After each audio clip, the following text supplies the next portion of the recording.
And I would like to, in the next 20 minutes, raise a few questions and leave behind a few thoughts for you to reflect upon.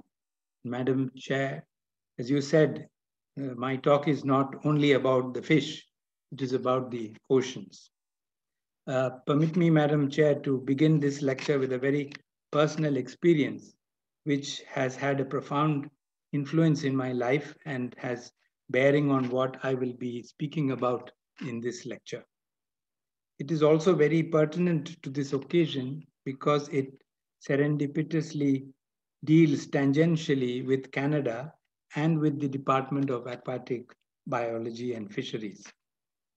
I entered research and academics in 1977 at the Center for Development Studies in Trivandrum, Kerala State. And this was after 4 years of living in a fishing village and helping the small-scale fishers to organize their fishery cooperative. And this was based very much on the principles of the Antigonish movement of Nova Scotia, Canada. As I began my research, I set out to understand the logic and compulsions of post-independence fisheries development in India.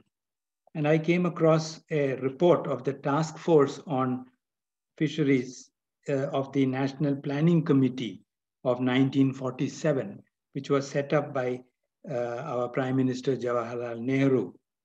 In this report, the three main planks of the report. One is on modernizing the fishery. The second is about setting up scientific institutions. And the third is about creating a bureaucracy for fisheries. In this report, there was an interesting note written by the late Dr. C.C. John, who was the founder and head of what is today your Department of Aquatic Biology and Fisheries. The note was a letter of dissent to these recommendations of the committee, of which he was a member representing the Travancore government. In 1977, I was delighted to learn that Dr. C.C. John, he lived in Shankamugam in Trivandrum, and I decided to visit him. During the visit, I eagerly shared my appreciation for him, and he shared with me his thoughts about fisheries development and management. And when I asked him about his famous dissent note, he made a very significant statement, which I can roughly paraphrase as, I left the committee the moment I realized that the focus of fisheries development was not anymore on the fishermen of the country.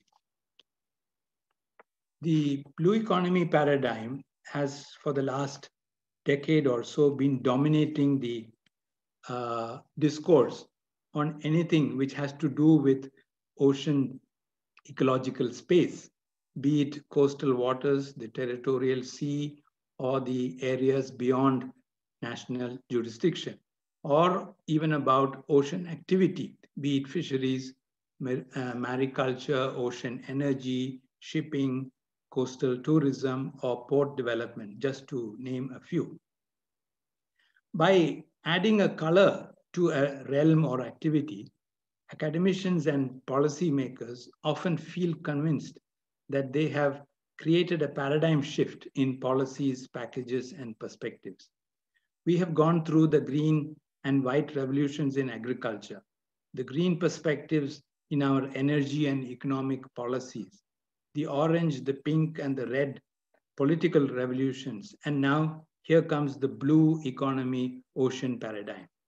The question which we need to ask ourselves is whether the color combinations have really made any basic changes to the social conditions and economic structure of our agriculture or our energy or our politics, and now whether it is going to make any difference in our marine fisheries and ocean issues. Often, when we realize that indeed it has not made much change, we quickly add the word sustainable to make amends for the shortcoming. So, following on the same practice, I have also added two concepts, that of justice and inclusion. In the title and my talk, is titled, as you see on the screen, Towards a Just and Inclusive Blue Ocean Economy Governance. I introduced the concept of justice and inclusion because I wish to reflect not so much on the material aspects of the blue ocean economy, that is the fish, the energy, the coastal tourism, port development, and so forth. I want to highlight the diverse human relationships which are fostered by these material dimensions and reflect also on the social well-being which accompanies these relationships between humans and nature in the context of economic, socio-cultural activity with regard to ocean governance. I talk about blue relationships. In September 2018, 14 current serving heads of state, which included the Prime Minister of Canada, put together a high-level panel for a sustainable ocean economy. That was what it was called, high-level panel for a sustainable ocean economy. They proposed numerous activities to highlight the importance of the ocean to our future existence on this planet. They also commissioned a series of 16 blue research papers on a wide variety of topics, ranging from food from the sea, ocean accounting, climate change impacts on oceans, organized crime in the fisheries sector, ocean financing, coastal development, and so forth. One of the papers for which I was a main co-author, which was launched in September 2020, we gave the title, The Human Relationships with Our Planet Ocean. And what I say today draws very much from this publication. It was actually Arthur C. Clarke, the English science writer and futurist, who made this very famous statement. Some of you may have read it. How inappropriate to call this planet Earth when it is clearly ocean. Covering over 70% of the Earth's surface, ocean connects us together while at the same time it keeps us apart. The ocean supplies us with fresh water, oxygen, influences our weather, provides food, facilitates transportation and commerce. We are all ocean people, whether we live by the sea or not. Life on our planet arose from the ocean, and over time, the deep relations between humans and the sea have shaped our histories and our cultures.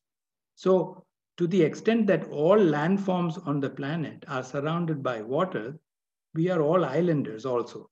And ultimately, the ocean sustains our lives and all life forms on the planet. So, our blue relationships or ocean values, as I have termed it in the paper, depend entirely on how, where, and when we encounter the ocean. The COVID-19 pandemic brought into sharp focus the relationship that people around the world have with the ocean. As the lockdowns eased, people flocked to the seashore and the beaches as the ocean's appeal to the inner stirrings of both body and soul became more pronounced. The beaches and the oceans were one space which could be enjoyed by all, irrespective of the differences between us humans in terms of class or caste or religion. Naturally, this contact with the ocean will be a product of geography, history, socio-cultural diversity, and varying economic and ecological circumstances. But what all this highlights to me is that ocean values and the blue ocean economy discourse cannot be limited and focused on the material aspects of the ocean. Unfortunately, the recent released draft policy framework of India's blue economy focuses exclusively on the material aspects. It must, any focus on the ocean must include the subjective and relational aspects of our well-being, which humans enjoy by relating to the ocean. It is very difficult to count the value of these relationships for the purpose of calculating the ocean's contribution to GDP. I will say a little more about this later. The other term I would like to introduce is that of the term of ocean citizens. Let us remember that among us humans, there is a very large subset whose life and livelihood depends on the ocean. We refer to them in our paper as ocean citizens. They have a much closer and a more intimate and evolving relationship with the oceans than most of us who are participating in this webinar. The largest number among them are the tens of millions of fishers and fish workers of the world. Then, of course, there are the hundreds of thousands of maritime professionals and workers who transport goods across the ocean, those who work on the ocean rigs, those who lay the deep sea cables, those who man our navies, those who explore the ocean depths and so forth. Working and laboring on the vicissitude of the ocean pose a very special challenge. And we cannot forget those who labor at the interface of the ocean and the land, the coastal tourism workers, the surf instructors, the coast rescue guards, the traditional boat builders and net makers, the workers of coastal cities and towns who are charged with the duty of cleaning up beaches, and a host of others. Clearly, all those I have listed above have a greater stake in the ocean and in the health of the ocean and the access to the ocean. They have also their special knowledge and wisdom and their particular forms of work organization, their unique myths and stories, and also their forms of governance. However, when it comes to formulating policies and governance strategies, these diversities in the human-ocean relationships are very starkly absent.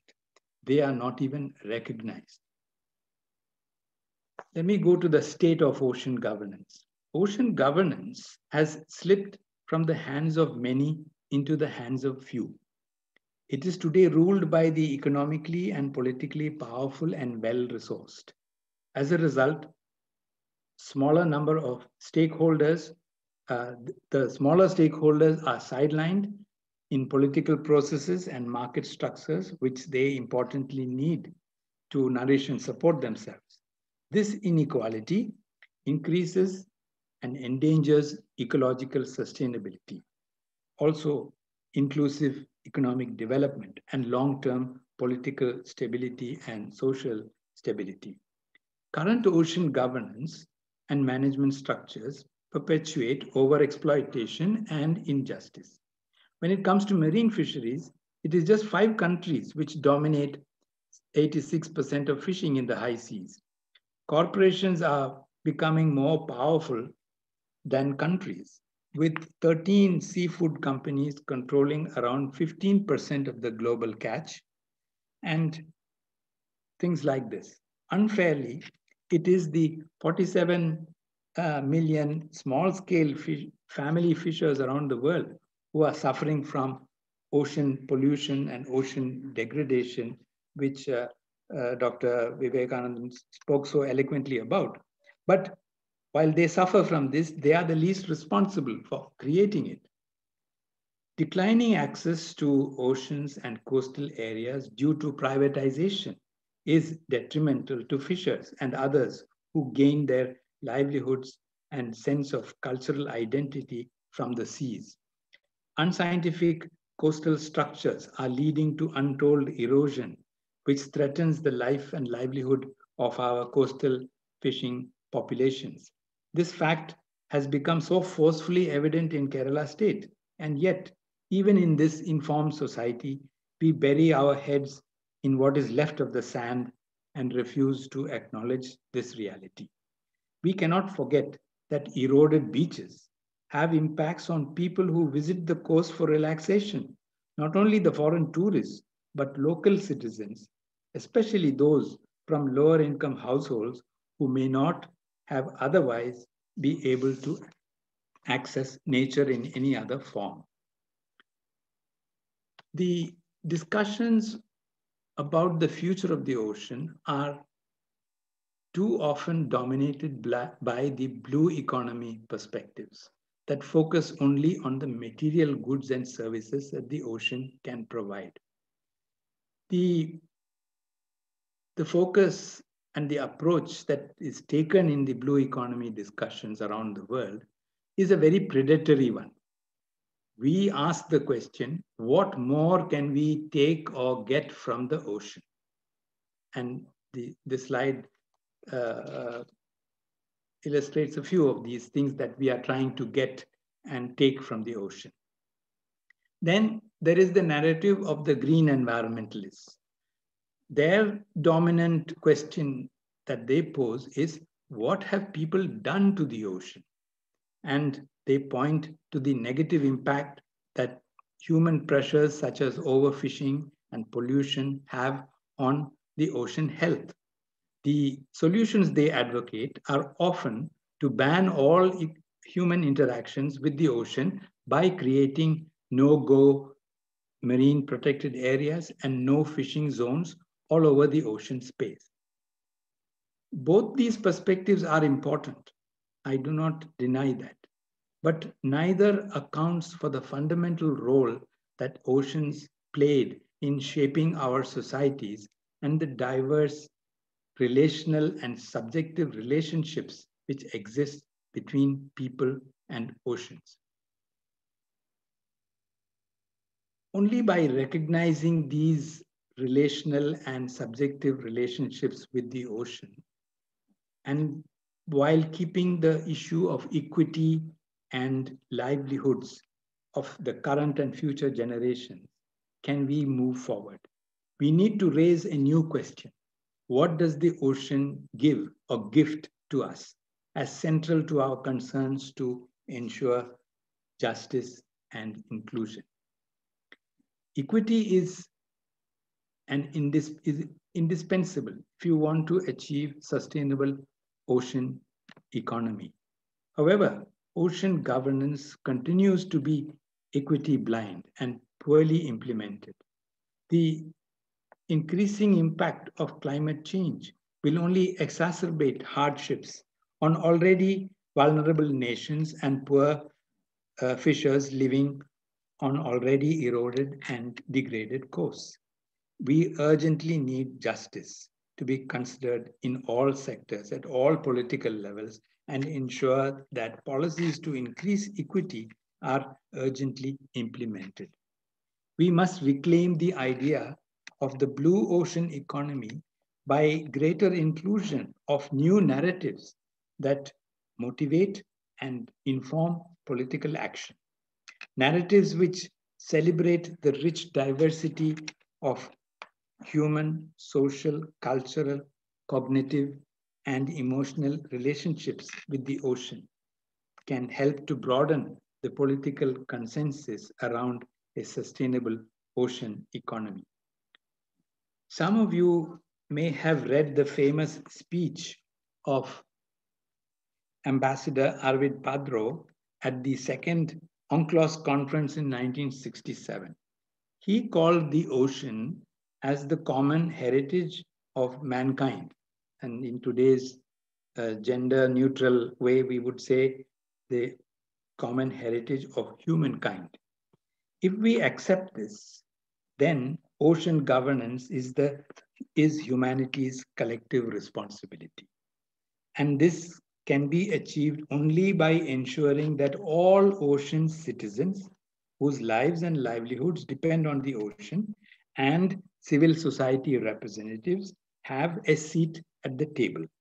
This means directly involving local fishing and other coastal communities when planning policies and perspectives. However, this is hardly happening in our context. National policies are formulated by bureaucrats and consultants.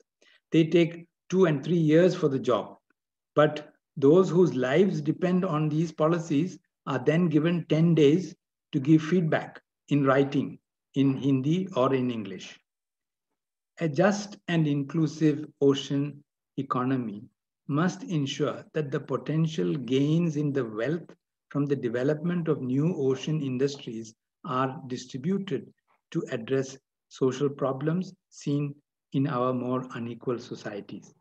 Policies to stimulate responsible business practices, where possible with the participation of the community and the youth, can help to redistribute wealth and access to resources that level the playing field.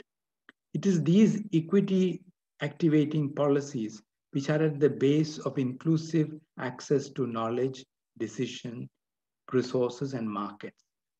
Academic, policy, business, and non-profit leaders must make a clear commitment to tackle persistent and increasing inequalities on our seas and oceans and tap into the full range of human-ocean relationships if we are to secure a sustainable ocean economy. Equity builds resilient communities and improves the adaptive capacity to turn the tide on ocean degradation. Now is the time for strong leaders, especially in the academics, in the universities, and in think tanks like the Shastri Indo-Canadian Institute, to focus on the fairness and the inclusivity which our oceans need to flourish into the future. Thank you very much.